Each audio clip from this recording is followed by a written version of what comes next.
Hello friends, मेरा नाम है वर्षा। स्वागत है आपका मेरे यूट्यूब चैनल पर। आज मैं आपके साथ कुछ ऐसा टॉपिक डिस्कस करने जा रही हूँ जो हम फीमेल्स के लिए हमेशा से एक बहुत ही टेंशन वाला टॉपिक रहता है, वो है वेट गेन।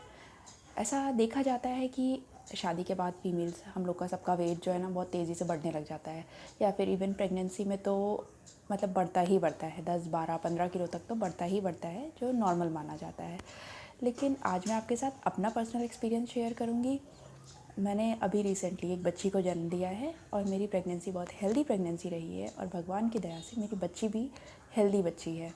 तो मैं आपके साथ अपना एक्सपीरियंस शेयर करना चाहती हूँ, क्योंकि मैंने बहुत ज़्यादा वेट गेन नहीं किया था पूरी प्रेगनेंसी में। मैंने किन चीज़ों का ध्यान रखा था जिसकी वजह से मेरा वेट गेन बहुत ज़्यादा नहीं हुआ, वो सारी चीज़ें मैं आपके साथ डिस्कस करूँगी, जिससे आप भी अगर उन चीज़ों को फॉलो कर सकते हैं तो आपको भी शायद उससे कुछ हेल्प मिल जाए। तो मैंने किसी डाइटिशियन को कंसल्ट नहीं किया है उन सारी चीज़ों के लिए, लेकिन मैं आपको कुछ सिंपल टिप्स हैं जिन्हें मैंने फॉलो किया और वो मैं आपके साथ भी शेयर करती हूँ। तो चलिए वीडियो स्टार्ट करते हैं। सबसे पहली चीज़ जो मैंने फ़ॉलो की थी वो ये कि मैंने अपना प्री प्रेगनेंसी वेट जो है ना उसे ही बहुत कंट्रोल में रखा था। तो प्रेगनेंसी के बारे में जब मैंने सोचना शुरू किया था उसके पहले मेरा वेट थोड़ा ज़्यादा था, जिसे मैंने अंडर कंट्रोल लेके आई घर में अपनी थोड़ी बहुत डाइट को ध्यान में रखते हुए, थोड़ी बहुत लाइट एक्सरसाइजेज जो मैंने अपने घर में ही की, और उसकी वजह से मेरा वेट जो है 55-56 केजीज़ की रेंज में रहने लग गया था, जो कि मेरे बॉडी के हिसाब से एक हेल्दी वेट की कैटेगरी में था। तो प्रेगनेंसी कंसीव करने से पहले मैंने अपने वेट को इस रेंज में मैंने रखा था, उसमें मेरा बीएमआई वगैरह सब कुछ नॉर्मल था।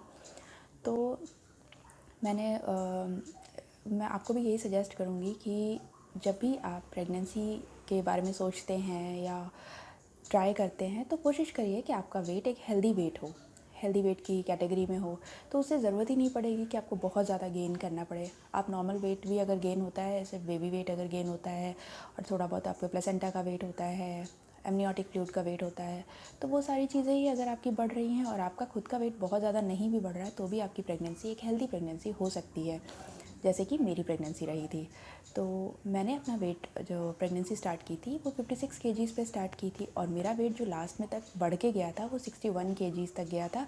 जब मैंने 9th मंथ में लास्ट चेकअप कराया था तो उस टाइम पे मेरा वेट 61 केजीज़ था। इसका मतलब मैंने सिर्फ 5 किलो वज़न गेन किया था। और डिलीवरी के तुरंत बाद ही जब मैंने नेक्स्ट डे अपना वेट चेक किया था तो उस समय मेरा वज़न 57 केजीज़ था, जो कि ऑलमोस्ट पूरा डिलीवरी के जस्ट बाद ही जा चुका था। और सिर्फ 1 किलो ज़्यादा था, जो अभी तक वो भी जा चुका है। तो सबसे पहली चीज़ कि मैंने अपना प्री प्रेगनेंसी वेट एक हेल्दी वेट रखा था। तो मैं कि जब भी आपका प्री प्रेगनेंसी वेट जो है उसको हेल्दी रखिए, अपनी कुछ ना कुछ अपने आप को एक्टिव रखिए, कुछ ना कुछ एक्सरसाइजेज अपने में हमेशा अपने आप को किसी ना किसी फॉर्म की फ़िज़िकल एक्टिविटी में इन्वॉल्व रखिए। उसके लिए ज़रूरी नहीं है कि आपको जिम जॉइन करना पड़े, जिम जॉइन करने की ज़रूरत नहीं है। आप घर में भी किसी भी फॉर्म की एक्सरसाइज कर सकते हैं, जैसे कि आप योगा कर सकते हैं, आप घर में ही एरोबिक्स वगैरह कर सकते हैं, ठीक है। तो सेकंड पॉइंट ये है कि कभी भी हमें अपने दिमाग में ये नहीं रखना चाहिए कि हम 2 लोगों के लिए खा रहे हैं, क्योंकि हमारे अंदर जो एक छोटा सा बेबी है वो बहुत छोटा है, उसे एक आदमी के बराबर वो खाना नहीं खाता है, वो बहुत ही छोटा है। तो हमें उतनी कोशिश करनी चाहिए कि जब तक हमें भूख है हमें तब तक खाना चाहिए, उसके बाद हमें नहीं खाना चाहिए। एक बार में कभी भी बहुत हैवी मील नहीं लेना चाहिए। तो और कभी भी दिमाग में ऐसा नहीं आना चाहिए कि हम 2 के लिए खा रहे हैं। तो वो एक चीज़ थी जो मैंने हमेशा अपने दिमाग में रखी थी, और उसकी वजह से मैं कभी भी हैवी मील नहीं लेती थी। मैं छोटे छोटे मील्स दिन भर लेती थी, पूरा दिन खाती थी, लेकिन कभी भी बहुत सारा एक साथ नहीं खाती थी। तो वो एक इम्पॉर्टेंट चीज़ थी। थर्ड पॉइंट क्या था? थर्ड ये था कि कभी भी अपने आप को हमें भूखा नहीं रखना चाहिए। हमें जब भी भूख लगे हमें कुछ ना कुछ खाना चाहिए, क्योंकि हमें अपनी बॉडी को न्यूट्रिशन देना है, होने वाले बच्चे को भी हमें न्यूट्रिशन पूरा प्रोवाइड करना है। तो हमेशा हमें कुछ ना कुछ खाते रहना चाहिए। तो जब भी भूख लगेगी तभी हमें कुछ ना कुछ खाना चाहिए। इवन अगर रात को 12 बजे, 1 बजे, 2 बजे, इवन मुझे अगर 3 बजे, 4 बजे भी भूख लगती थी रात में, तो भी मैं अपने लिए फ्रूट्स अवेलेबल रखती थी, जो मैं फ्रिज में नहीं रख के बाहर रखती थी, तो मैं उसे खा लेती थी रात को।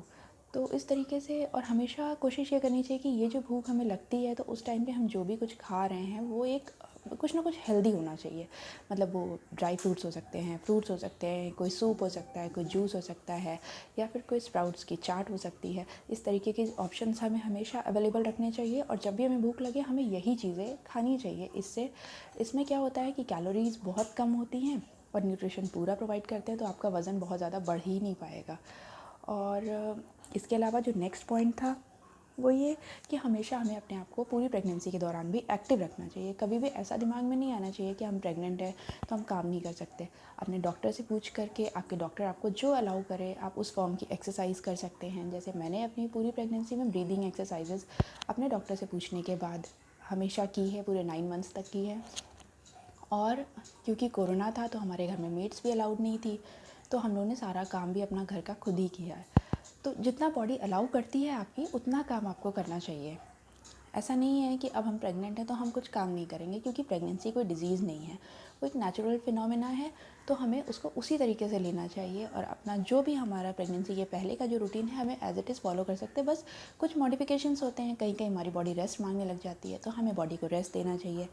जब हमें ठीक लगता है तो हम थोड़ा काम भी कर सकते हैं।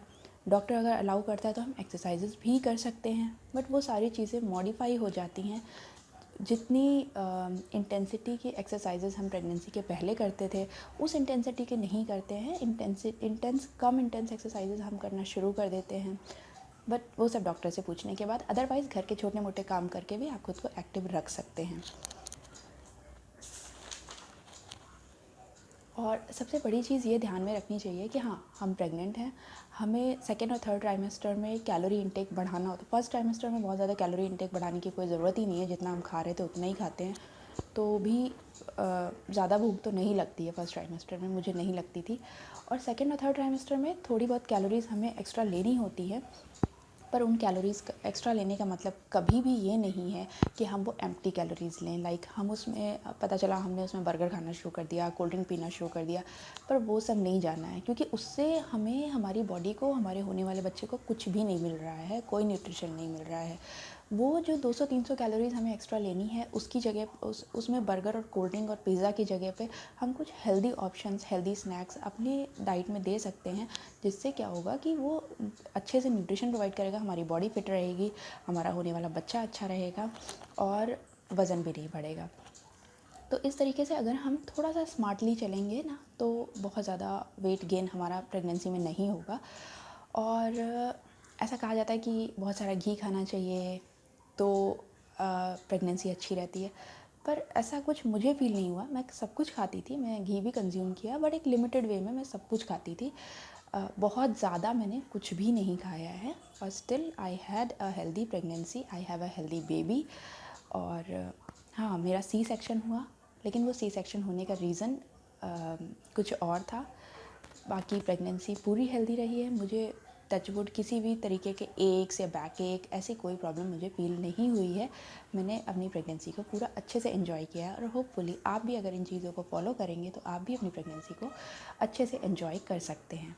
अगर आपको मेरा वीडियो पसंद आया हो तो इसे लाइक करिए, फ्रेंड्स एंड फैमिलीज़ के साथ शेयर करिए और मेरे चैनल को सब्सक्राइब करिए, जिससे आपको इससे और भी अच्छे अच्छे वीडियोज़ मिलते रहेंगे देखने के लिए। बाय।